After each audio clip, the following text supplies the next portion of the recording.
Guys, তোমরা সবাই কেমন আছো? শুভ সকাল। আজকে চলে এলাম বাগানে সবজি তুলতে।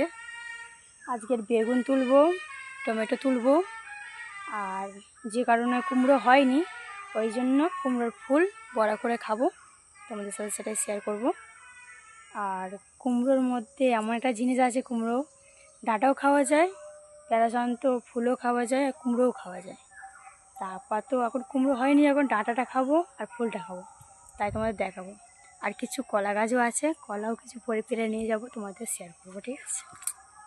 আচ্ছা বন্ধুরা, এখন সবজিগুলো তুলে নিই, তারপর তোমাদের দেখাবো ভিডিও করে যে কতটা সবজি হয়েছে। টাটা। দেখো টমেটো, আর এই যে বেগুন তুলেছি, এই যে কুমড়ো ফুল তুলেছি, এই যে কলা কেটে নিয়ে আসলাম, আর এই করে লঙ্কা ছিল গাছে, তুলে নিয়ে আসলাম। তোমাদের কেমন লাগলো কমেন্টে অবশ্যই জানাবে, আর কার কার লাগবে সবজি অবশ্যই বলবে।